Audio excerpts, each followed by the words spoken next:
afternoon. I tell you what, I had 2 tacos, and I told Martha, I said, I have got way too much food for what I'm about to do. So if I like the pace goes too slow, throw something at me. Or like if I stop, let me know, okay? Again, thank you for coming today. We wanted to just give you really kind of an update as to what we do in the summers, but really there's so much of an encouragement we want to share with you as we think about what we do with dinosaurs during the summers. We miss being away from you all, but we recognize the opportunity the Lord has afforded us to not just dig up fossils, which much of what we have here, but to be able to share the truth of the gospel.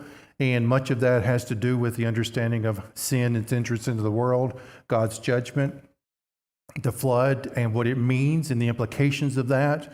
And so what we do is we present, whenever anybody comes into the museum, we tell them we present our exhibits in the context of biblical history, which means is that we recognize that there is a real history behind Scripture. And so what you're seeing is evidence of the journey that Scripture, in particular Genesis 1 through 11, takes us on. So I call this a summer of dinosaurs. It seems like that's every summer, new adventures and new opportunities. We leave here basically Memorial Day or a week before and make our way up across the United States and enjoy the journey. The picture there in the middle is Otis and Miriam Klein. They are the museum founders. They founded this museum in 2009. He'd been digging there a few years earlier.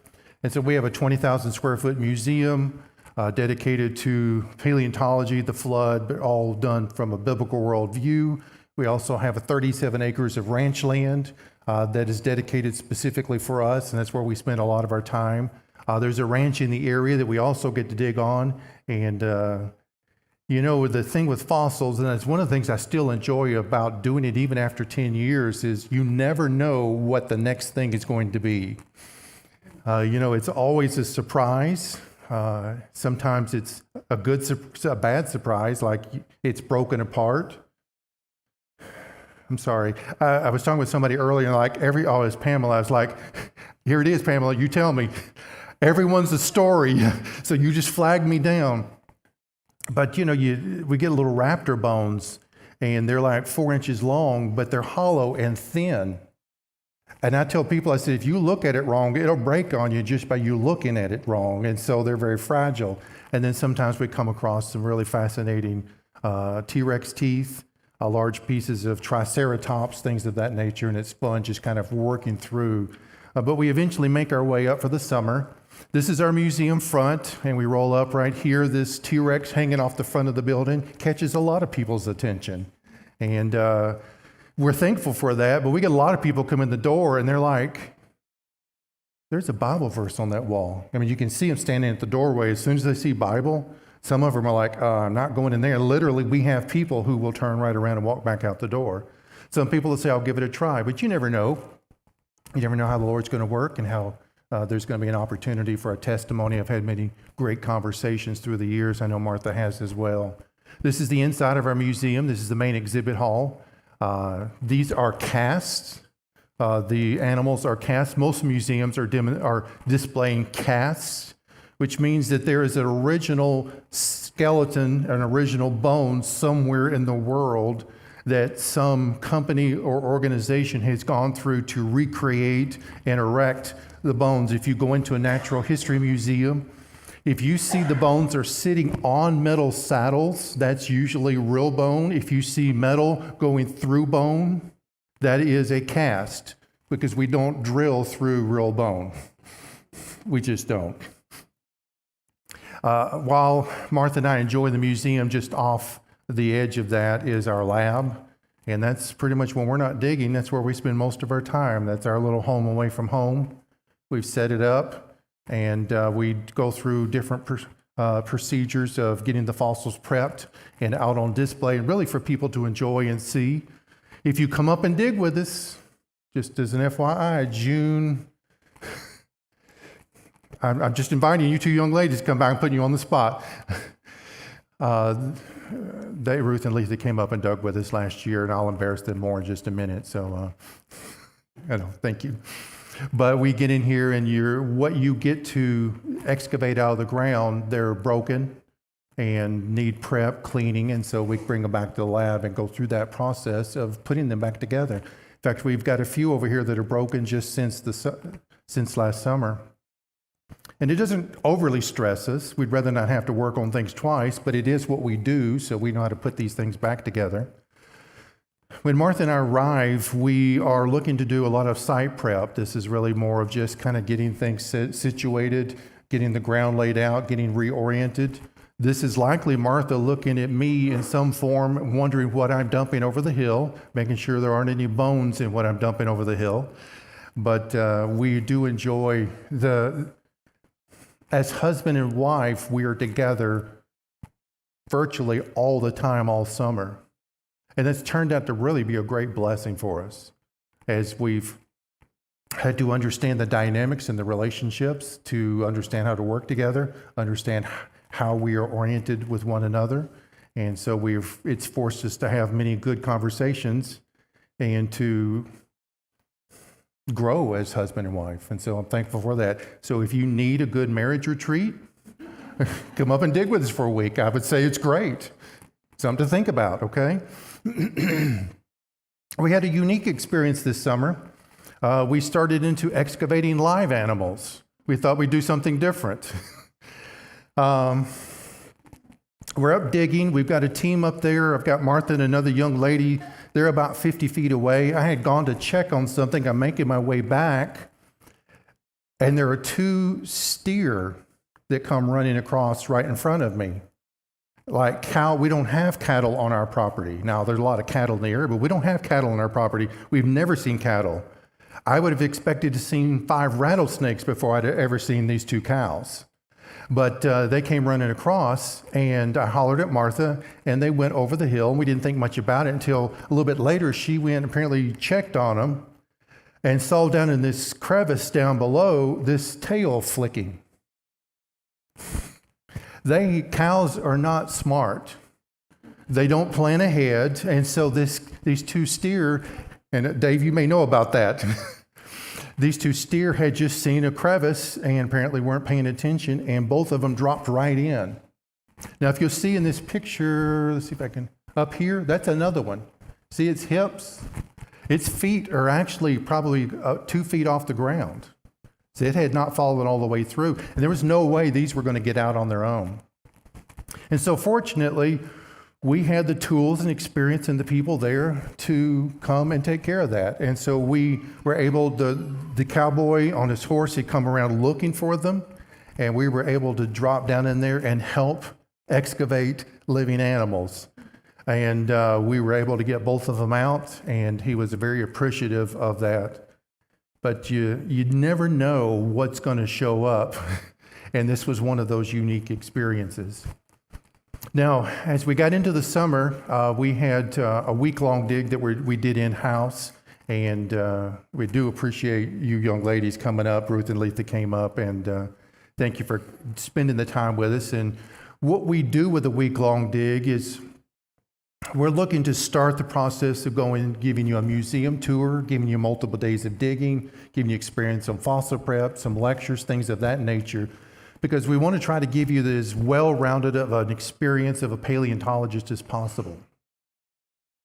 There's really something unique and interesting. While you conceptually might know the flood-buried dinosaurs, you might have that as a baseline, but to actually get to put your hands in the dirt, to go through the process of discovery, to actually go through, to some degree, the process of identification and assembling, there's just something that resonates that just a little bit deeper in your thinking than you would have otherwise. And so one of the things that we found here is Letha and Matthew got to work on this. I still haven't identified that thing. But y'all find such special things, don't you, Letha? But we went through the process of wrapping it in foil, and we take burlap bags and plaster and begin to prep it for excavation. And then part of the If my hands have got plaster on them and it comes time for that picture of success, my hands are going to be putting my plaster on the back, on your back. So you're going to wear some plaster home. What I didn't come prepared for is that Letha had actually brought a second shirt, and I didn't know she was going to outsmart me there. And then, of course, this is the fossil prepped and back at the museum here. One of the things we got to do is we went on the ranch one particular day, and they have got an Edmontosaur, which is a duck-billed dinosaur, fairly big animal that they discovered the beginning of last summer. I don't know if they've got it out of the ground yet, but we spent a day on it. And basically, you can see where we're at here. The extent of the skeleton is right in this range. Here's a couple of bones that we found. And these are some of the big, I think they're either a limb bone or a rib that's taken a look at. Just to the right of me over my shoulder there is a piece of jaw. Now, what you begin to recognize very quickly as you see this is these animals are not just dropping over and dying and they're fully articulated in that their bones are in life position. They're often very disarticulated, and you're finding things at various spots in different locations. You're finding pieces of the skull that are broken. You're finding little bits of jaw, and you might find a little bit of the skull cap. You're finding maybe one leg on one side and ribs on the other. And so you recognize the processes that are going on geologically with respect to the flood are quite significant. Because there's a vastness of the scope of the fossils, but there's also a very intense impact upon them as once living powerful animals, and they are being utterly destroyed in the process. This just by way of just making you aware, if you're thinking about it, we'd love to have you June 26th through 30 of this coming summer. I'd love to have you come up and spend a week with us. Now, one of the other things we got to work on this year is we had found a summer before some ribs and a sacrum. A sacrum is the hips, is the flat part of the hips for a triceratops. And we were prepping and got to get a lot of that stuff out. One of the things that's interesting is, as I was mentioning conversations, we have opportunities sometimes with people who are lost, who really see this dinosaur paleontology thing through the lens of deep time, millions of years. And so we get opportunities to have conversations. This gentleman right here is Danny Solomon. He is a professor of women's studies at a university in California. Interesting man. I like him personally, but he has got a real convoluted way of thinking about lots of things. He seems like I'll take something from here, from here, from here, from here, and I'll put them all together, and it'll be how I think. And that gets very jumbled. But he started writing a paper, or he's writing a book, should I say, on how paleontologists view time. And we view time differently than every other paleontologist. And so we met him the previous summer, and he came up and spent 2 days with us digging. And I remember sitting in the lab in particular. In fact, this is one of those times where he's asking questions, and he's listening, and he's taking notes. And the Lord afforded an opportunity not just to kind of talk about paleontology from a biblical worldview, but to actually share the gospel, to actually share our understanding of how God has brought life into existence, how he's judged sin. And he continued in this. And so I didn't get a particular sense necessarily in the moment that he is sensitive to the Lord yet. But I also know that these are opportunities of planting seed and to see what the Lord's going to do with that. And I hope to get an opportunity to engage with him again in the coming years. And these are one of the unique byproducts of what we get to do, is to be able to share with people the truth of the gospel in the light of the flood and the dinosaurs. Now, I so enjoy and I'm so thankful for the way God has surrounded us with like-minded people who come up and get to work with us. Some of these people, if you know the Haleys, there's Joshua there, and there's Daniel and Joshua there. I know the other ones you don't know, but the Lord continues to bring people who want to be part of what's going on, and we enjoy being part of their lives. And so there's this unique, if you will, network of people across the United States and probably even the world, who people do different disciplines but have a real mindset for scientific ways of seeing life, but also have a deep appreciation and love for the Lord. And so there's that unique integration. And so we're continuing to find opportunities to build these kinds of relationships. And these are some of the people that we're getting to do that with, and I'm thankful for that. Now, as I mentioned, my partner and how much the Lord has blessed me, and she is my helpmate. I may have shared this with you before. The very first time we went up to dig, she said, "I'm just going to sit and watch." Now, this was over 10 years ago. And how's that? Here we go. And she did, and that went out the window really quickly. She enjoys digging. Now, we like to do two different things. I like to have one bone that I can stay on for hours, and she likes to find little things, like little things, like little things. Story time, okay? She came over to me with her hand out, cupped, because the wind would blow it. Let's say your hair was laying in your hand, that thick. It was a rib. Was it a fish rib? It was a fish rib. First of all, I have to even look to make sure I'm even looking at the right thing, But she has that knack, that insight. What that's done, though, is it has made a whole new dynamic to our dig site, where we recognize it's not just a spot of dinosaur bones, but we're finding parts of crocodile, fish, turtles, all living fossils. And so her work with me has helped us to really round out the experience in a great way. And so I enjoy so much her friendship, her care, her love, the ability for us to partner together as husband and wife on the dig site every day. And she's a good worker. She's a good worker, aren't you? I know, I won't put you on the spot. I already did. When I think about dinosaurs and paleontology, I go all the way back to as a child. And this was, if you're familiar with the little golden books, you'll see the first sentence here, long ago, long before the days of men. I was raised in church. I've been in church ever since I was 4 weeks old, or at least that's what I'm told. I was taught about the flood, about creation, Adam and Eve.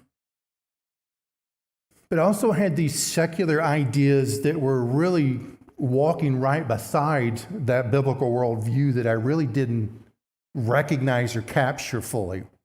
And material like this was so influential in a negative way. I want to say I was 17 and began to really reconcile the conflicts of these two worldviews, because they both can't be true. And I remember talking to my pastor at that time and asking him to help me sort that out, and he didn't have answers for me. And so I really went away from that time just assuming that Genesis chapter 1 was probably not literally true, or that God just didn't give us answers.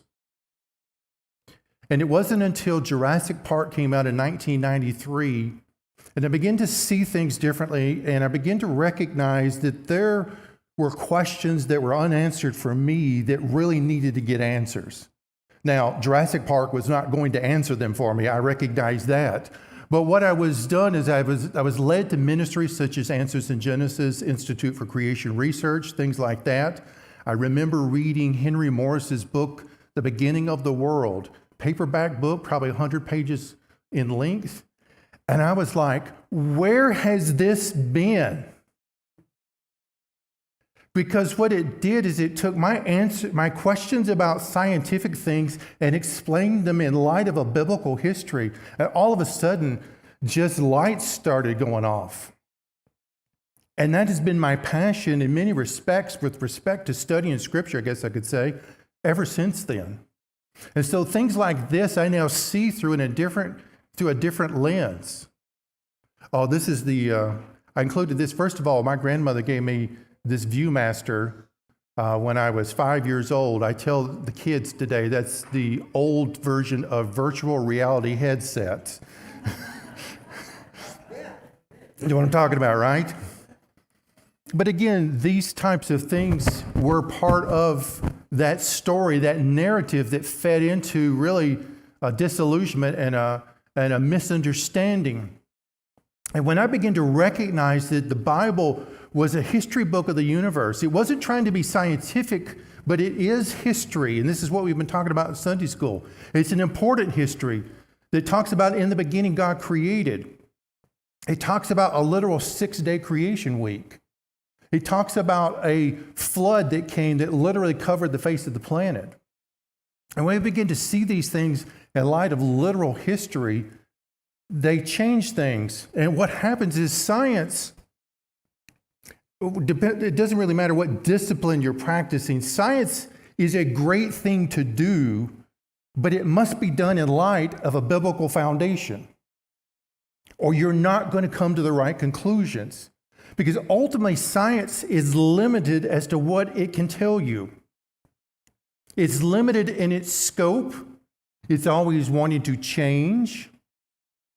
And so those dynamics of science are necessary. Scientists need the latitude to change their mind, but the Word of God does not change. And so we work with this foundation of biblical history, and we practice our sciences in light of that. So we've all heard dinosaurs died out 65 million years ago, but that is not consistent with Scripture. And further, that's not even consistent with science. There are things like carbon-14 dating of dinosaur bones. There's soft tissue. Those two things both demonstrate a younger Earth, a younger age of dinosaurs than the 65 million years would suggest.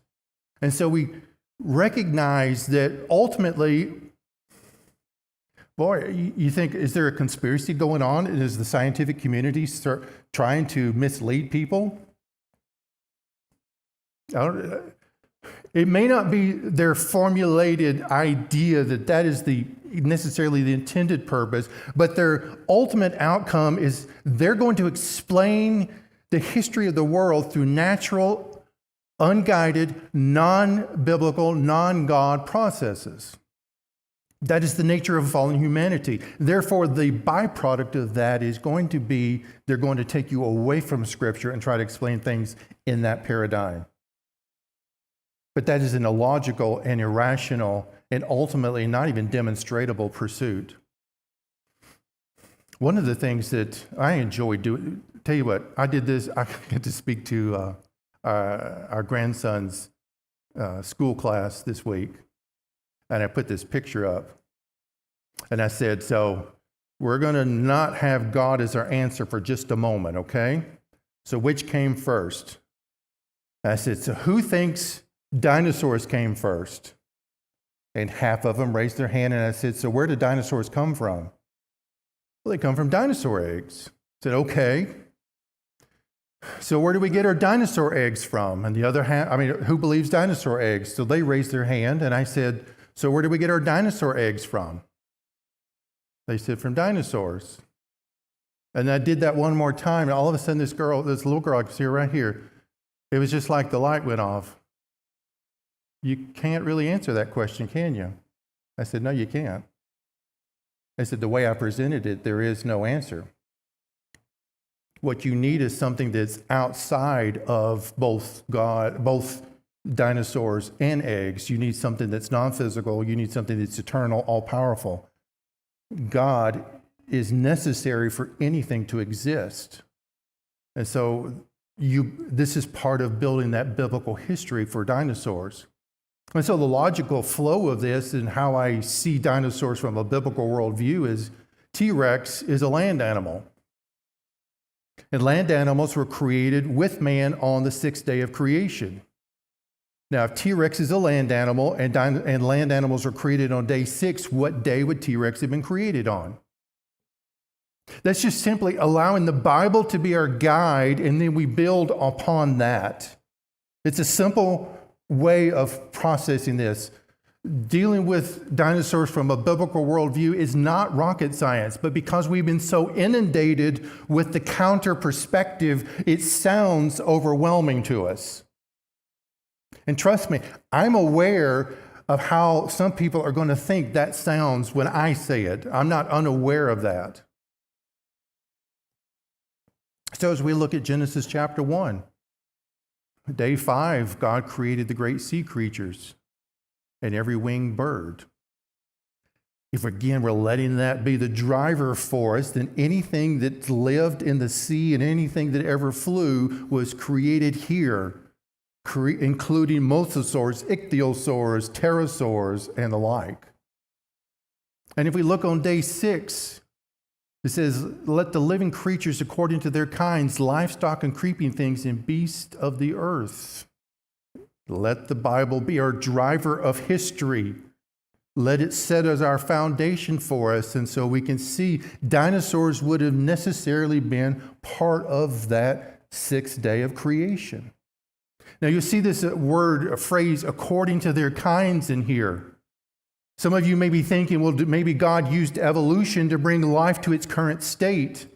Well, it's really important that we clarify terms here. This church has evolved from what it was originally to what it is today. But it evolved as a result of the efforts and work of men and women under the leadership of the Lord to bring it to its current state. And so in that context, evolution is not a wrong concept.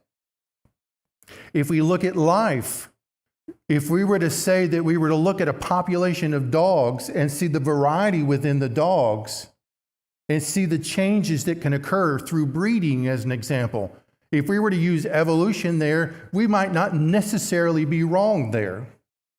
But how this word gets used for us is in a goo to you, Charles Darwin, neo-Darwinian mindset that says is that one living organism spontaneously began life, and from that, the infinite range of complexities have sprung up over millions and millions of years. That is not demonstratable. That is an irrational thought. Just to start with, that kind of change, genetic change, requires the introduction of new genetic information. There is no means by which new genetic information is introduced into a group of animals. And what we see here in this created kind is that God created flyers, swimmers, and land animals, but within those groups, he would have created individual pockets of animals according to their kind. He would have created the dog kind. He would have created the cat kind. He would have created the whale kind, and so on and so forth. And you'll see some of this division here. And so what we see is we're not seeing a jumping of complete kinds to another kind. We're just seeing a variation of expressions of how animals look within boundaries. When you think about dogs, it's the pug-nosed dog has that very flat face, right? They won't have some dogs, I can't think of the breed offhand, whose snouts are going to be a little bit longer. And then the German Shepherds are going to be very long in their snout. They would be all of one created kind, but you can see how the genetics would drive that variation. It's interesting when you look at the big theropods like the T-Rex. The T-Rex has a very thick and robust skull, wide through the eyes and reasonably thick and moderately long through the snout. The Allosaur, which is kind of a general same body build, well, there's the T-Rex there. The Allosaur is going to be a little bit smaller, but his skull is going to be a little bit narrower and his snout's going to be longer. Now, there's another one called a Carnotaurus, whose skull is very short. He's going to be fairly robust, but his snout's going to be packed in. I believe actually all three of those are of the same created kind. But you see that variation in genetics with how it expresses itself within the skull. Now, have I lost anybody with that explanation that I really enjoyed? I mean, anytime you get to say Carnotaurus, it is a good day. Now, when we think about this in terms of epochs of geology, we still recognize there have been shifts in how the earth has looked. Vast amount of times is not critical here, but we have the creation epoch in which God created everything in perfection. At the fall, we begin to see the shift in where God curses the ground and man's ability to grow crops to the fullest, if you will, is being diminished. We see the global flood epoch where we see God is judging the earth with water. There's a post-flood epoch, which is really so much about the flood waters running off, which is a huge erosional event. Then we see the ice age coming on, and that creates another dynamic within the geology of the earth. And then our modern epoch. Now, we're going to apply sometimes to this, but this is how I see the earth. And so I so love just driving across the United States. I don't say it out loud because I will drive her crazy. Floodplain. She knew it, yep. But I'm always when we're driving across the interstate, I'm always thinking, what did the flood do here? And what sequence is going on? So if we'll go through a canyon with stratified layers, I know that there was probably a large ripping away. Stratified says water bringing new sediment in, and canyons tell me post-flood runoff. And so I can drive down the interstate and pick out 2 or 3 things really quickly because I know they're pretty much going to be consistent. And I enjoy seeing that. If you want to join that club of endlessly driving across the United States looking at geological events, I'm happy to help you with that. But it just fascinates me to be reminded that this whole planet has been shaped by the flood itself. We're reminded here that in Genesis 6, God says he will blot out man who he has created from the face of the land. And so we see the judgment as the result of the sin of mankind. We see in Genesis 7 that the fountains of the great deep were burst open and the floodgates of the sky were opened. We have 2 things going on here. Now, if you're like me, when you were growing up as a child, you always thought in terms of floodwaters coming from the sky, flooding the earth. That's how I perceived it. And so the idea of geological processes really were just didn't happen. I am now actually more the opposite. It's not that the floodwaters did not come out of the sky, but what I see is this fountains of the great deep would have brought molten rock and water, but I think predominantly molten rock to the surface, breaking continents apart. This molten rock, as it comes to the surface, begins to evacuate itself from under the continental crust. So the continental crust is sitting on mantle right now. When that begins to evacuate itself and come to the surface, what's going to happen to the crust? It's going to sink. And as the skies begin to rain, where is that water coming from? Well, if you've got molten rock, hot material hitting water, what is it going to do to water? It's going to evaporate it, shoot clouds of steam into the air. And when that water cools, what does it do? It comes back to the earth. I don't think the flood is so much an introduction of new water or the removal of that water, but a rearrangement of that water in the process. And so as we see here, I'll skip over that one. As we continue through Genesis 7, we see the waters are increasing. The ark is rising up. Waters prevail greatly upon the earth, which we're beginning to see. The waters are now beginning to inundate. This is one of the things we see with the layers. You may see, go into a museum and you'll see time periods and they'll date them. And so this happened here, these animals lived here, these animals lived here. What the creation model has is that the waters, as they begin to come out of the ocean, are not just simply coming onto dry land and just that's it, but they're actually washing in and picking up life, and then they're going to come back out a little bit. So it's a phasing, and so within the context of probably days or weeks, certainly months at best, the flood is going to be a gradual inundation until it eventually covers them all to 15 cubits. Now, when we think about mountains, don't think of this in terms of Mount Everest. This isn't Mount Everest. The mountains that are being referred to here are just the higher points that would be present at that time. Because what we see with the Rocky Mountains all the way down into South America, we see the Himalayas. These are all uplift mountains that would have been at the end of the flood and after the flood. These would have been a dynamic that would not have been in place prior to the flood itself. And so we see this image right here where we have things like the Mid-Atlantic Ridge right here that mirrors both east and west. And so in the idea of Pangea, Africa would have tucked in here, Europe would have been in here, and this would have been one entire landmass. And so when we read fountains of the great deep bursting forth, what we're seeing here is that this Mid-Atlantic Ridge would have been one of several fracture points in the Earth's crust at which molten rock would have come up. And so when we think about plate tectonics, we hear the term continental drift.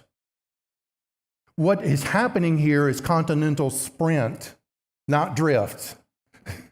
Because one of the things you got to keep in mind are the gradual, slow processes that may or may not even be acting on the continents today, are they even sufficient to move continents this far apart? To me, the flood gives us that sufficient mechanism to push continents apart, which ought to hearken and remind you of just really how powerful the flood itself was. The byproduct of this would have really changed the entire weather patterns. In fact, I say it like this: the flood would have fundamentally changed everything about the face of the planet. Everything. Weather patterns, food patterns, the orientation of the earth.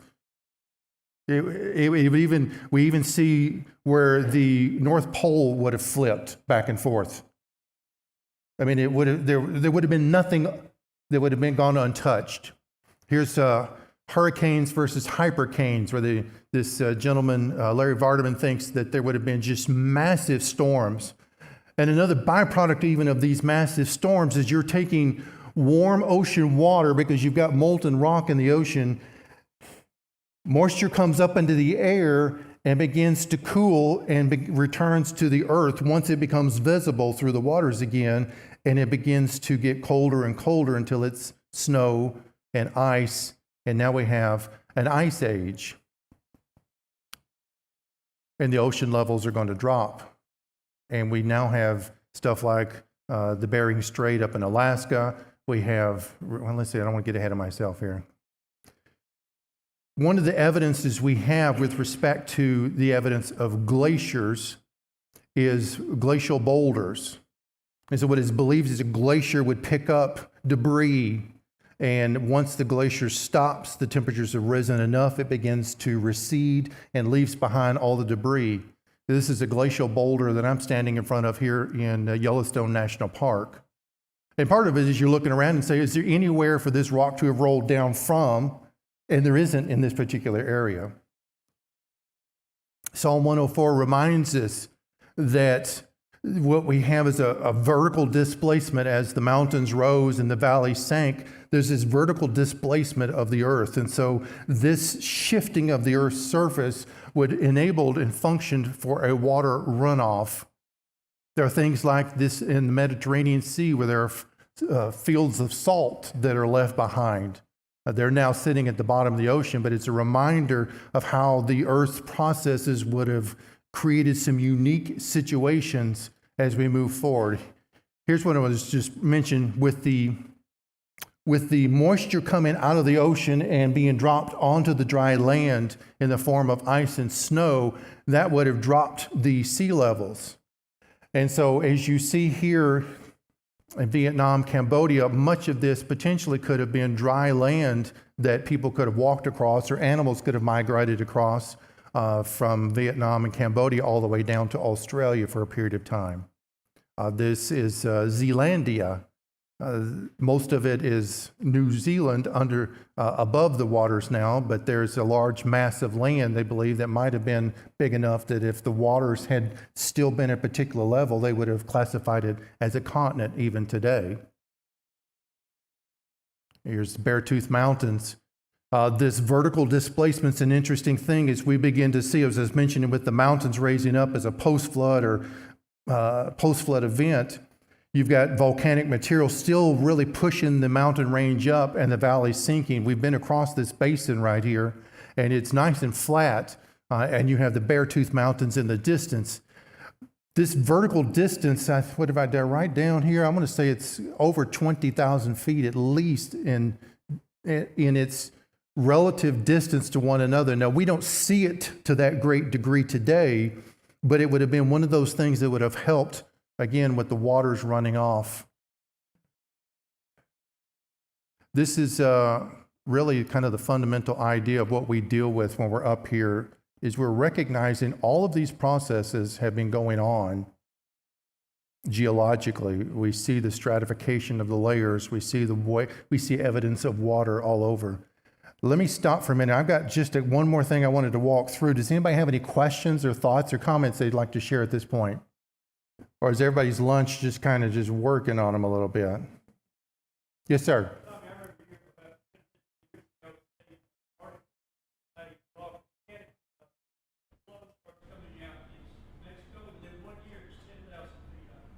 Really? Mm-hmm. Just kept building up. Mm-hmm. All right, I'm going to keep on pushing forward. If you need to stop me, go ahead, but I want to make sure you all are awake at the end, okay? Go ahead. Yes, ma'am. What is a hypercane? Do you know what a hurricane is? Yes. So picture that idea a lot bigger. Okay? Does that help?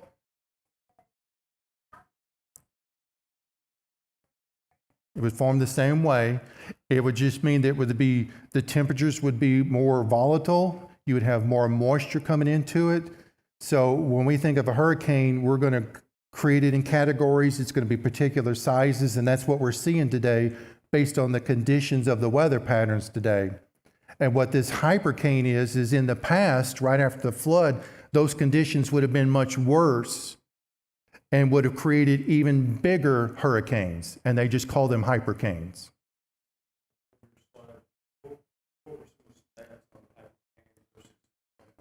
Yeah, the wind speed on the hurricane was 150 miles per hour, and this one was 500 on. And of course, the size, you think of, like the Gulf of Mexico, just to pick a size for the hurricane today. Hypercanes would have probably been, 2 or 3 times that big, which have been close to the size of the United States. Yes, that's right. Hurricanes were just a few days, and hypercanes, they think, might have been a few weeks. Again, these are projections based on what might have been. These are scientific models, but they're interesting to consider what the weather might have been different there. No, I wouldn't think no. No, I would think that would be a no-go on that. All right, let me walk through this real quick. I've been intrigued by the idea of Behemoth for the last couple of years. Behemoth is out of Job chapter 40. And I've always enjoyed seeing Behemoth as a dinosaur, understood that from the beginning. His tail sways like a cedar is kind of an important thing. But I find that there's an integration of physical systems here that are important. We see here, behold, now his strength is in his loins, and his power is in the muscle of his belly. When we think about a sauropod, it is the long neck, long-tailed, and the center of mass for a sauropod is right before his hips in his belly. And so it's interesting that this is being described in that way. You begin to see he bends his tail like a cedar. I'll talk more about this in a minute. You see the sinew of his thighs are knit together, and his bones are tubes of bronze, and his limbs are like bars of iron. And so there's quite a description of an animal right here. I believe we're talking about a literal animal. If you'll go back to Job 38 and 39, you'll see the description of several animals. And so I've just logically come to the conclusion that why would you list known animals before this and all of a sudden now shift to a mythical animal? And I don't think we're shifting here at all.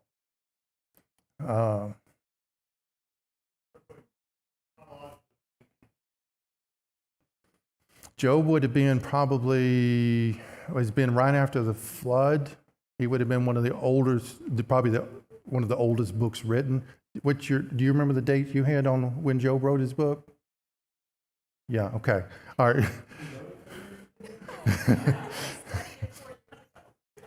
So when we see the image in Jurassic Park, it always just intrigues me that I think this is really what we're seeing here is this is Behemoth. So when I go and I look at these animals, I begin to kind of evaluate what makes this animal function. Because you're talking literally the biggest land animal that's ever lived. Its capacities to walk and to move, how fast it could move, what it could do. It's at the upper end of what's capable, and yet we know God created him so he does live and can live well.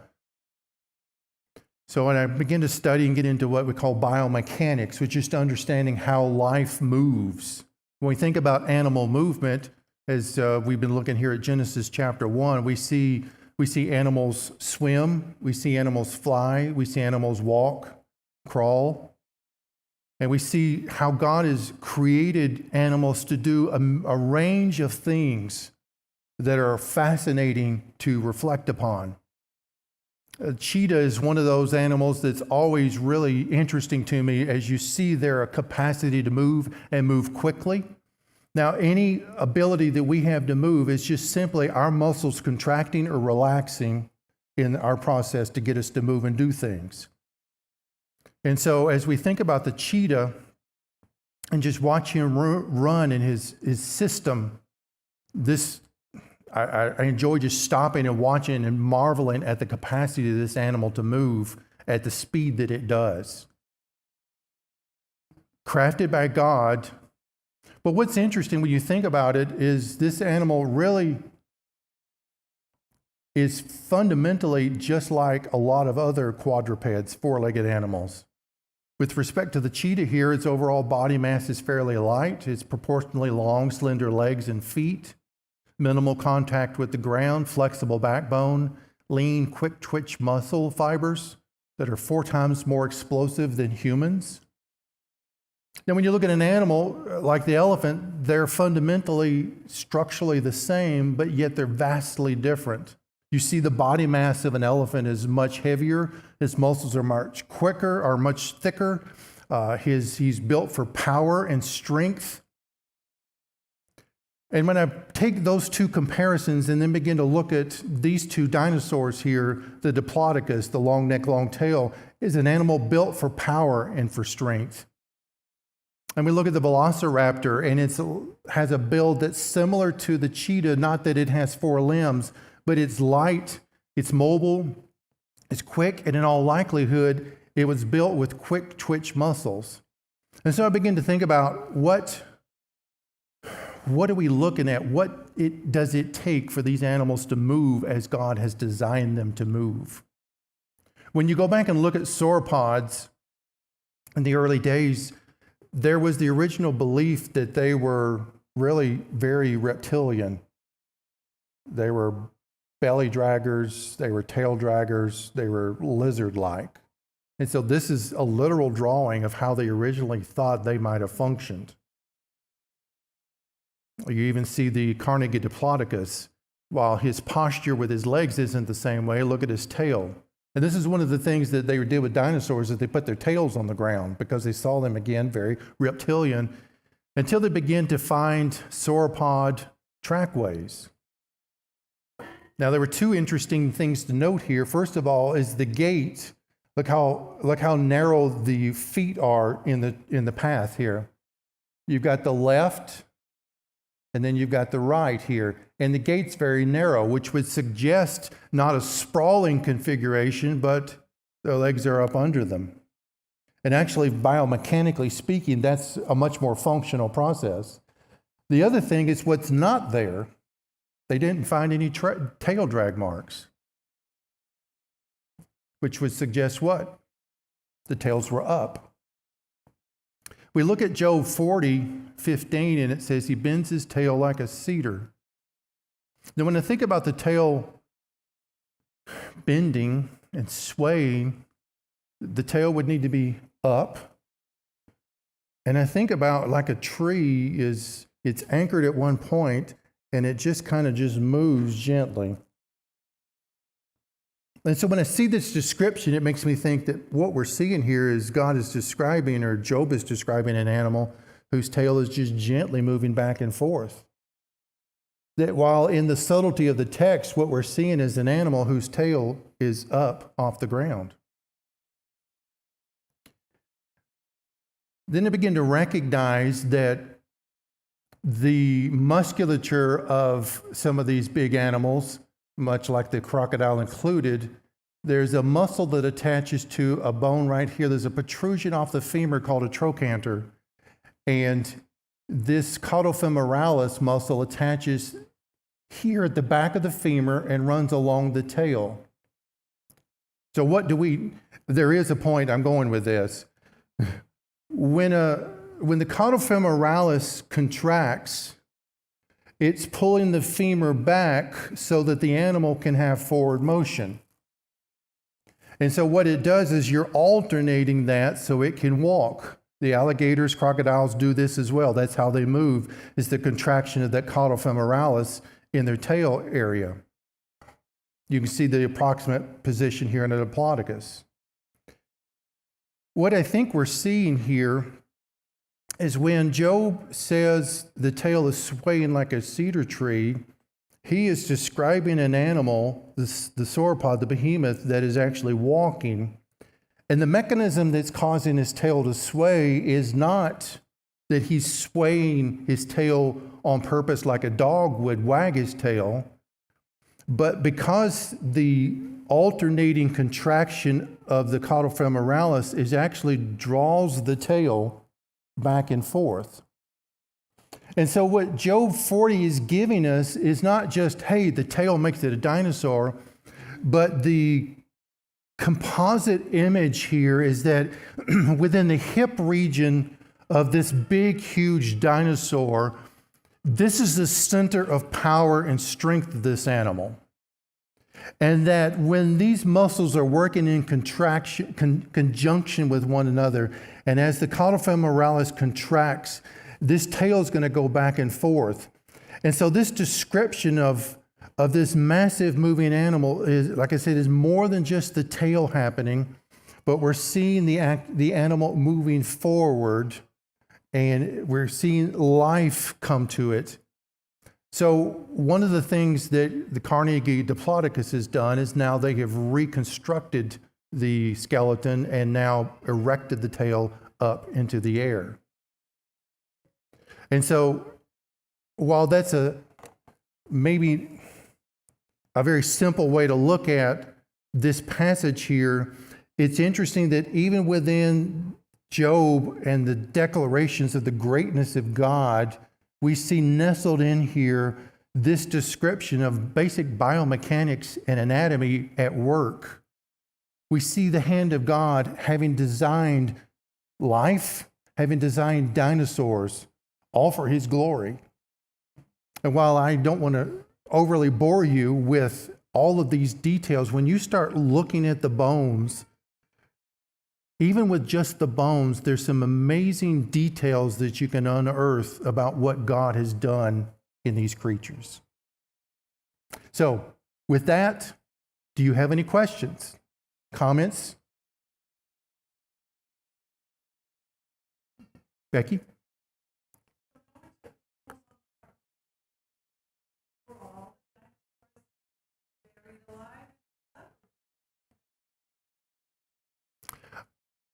It says he took 2 of every kind, basically. So that means if you've got 100 dinosaurs, how many of them are going to go on? If you got 100 dinosaurs of a given kind, how many of them are actually going to make it on the boat? And how many are going to wind up being destroyed in the flood? 98. So you can actually do both. You can create a significant fossil record and have dinosaurs on the ark. Now, how do we know dinosaurs were on the ark? Well, first of all, the Bible has given us a description that it says, according to their kind, they were brought onto the ark. It doesn't give a great, obviously it moves into the clean and the unclean, but it's not giving us a lot of detail there. But one of the things I really find interesting is on a lot of continents across the world, there are pieces of artwork, petroglyphs, pottery, etchings in stone and floors, carvings in temples. And these have animals that we look at and like, I don't know what you would be based on anything I know alive today, but you look like some form of a dinosaur. And so I've seen artwork of Triceratops, T-Rex, Stegosaur, and the like, the sauropods. And so that's how I really logically come to the conclusion that dinosaurs would have been on the ark and would have been off the boat. Now, before you ask the next question is, why don't we have any dinosaurs? Was that your next question?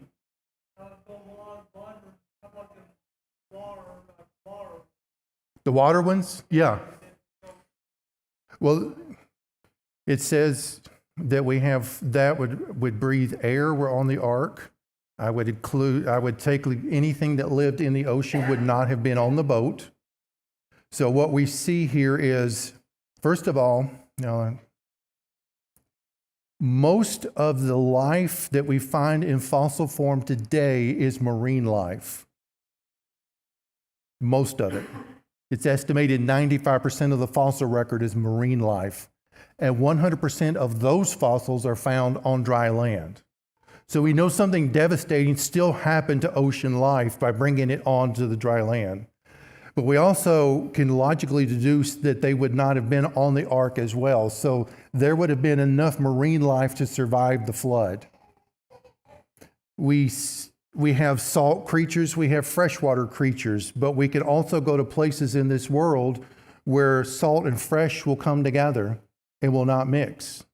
So I think there would have been still pockets for any marine life to still exist for a period of time, although I think a lot of it died.